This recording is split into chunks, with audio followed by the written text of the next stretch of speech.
I'm Dimit. I curated a show called UPSTANDERS, which is artists who have channeled their social concerns into their art practice with the hope of taking that art that can reach across divides and connect with our shared humanity so that we can affect positive social changes.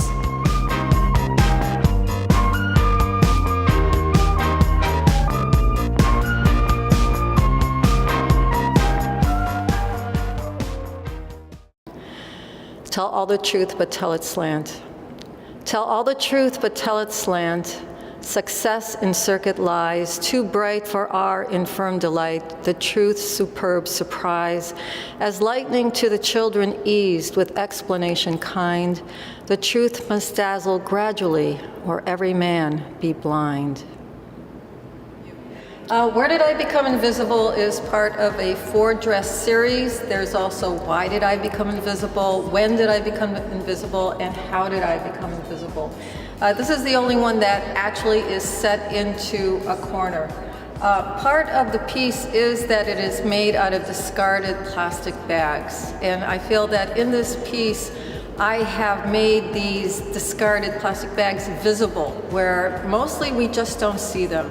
They may wrap around our ankle when the wind blows them. We just push them aside, but using them in the piece forces us to look at them. I've kind of valorized them by making art out of them. And in that way, I'm also trying to bring attention to some groups of people who are invisible.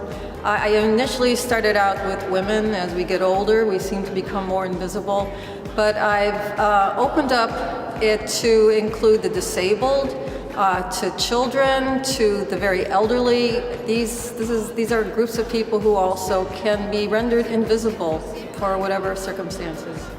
So with these, how do you see the making these visible? What are you saying that the people are saying about themselves? Well, I think I'm trying to force attention to different groups of people. And even though this is very feminine and very female, I'm hoping that the viewer will come away with, well, who else is invisible? And why have we rendered people invisible? And what can we do to these groups of people who are invisible? There's always kind of a push to include more.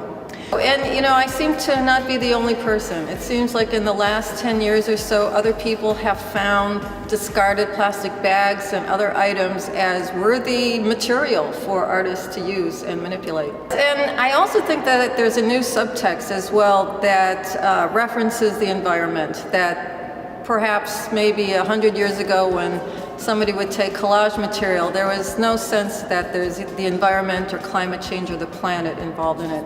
Now there is that subtext. Well, the idea that plastic really doesn't ever go away, when it finally breaks down in 400 or 1,000 years, it still breaks down to little parts of itself. Exactly.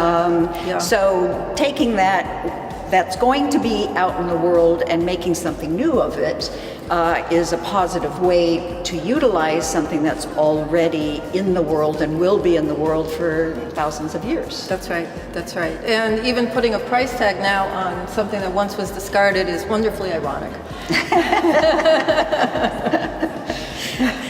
Yes, you may buy my old plastic bags, yes, for a price. I just want good time, tortelloni. All the time.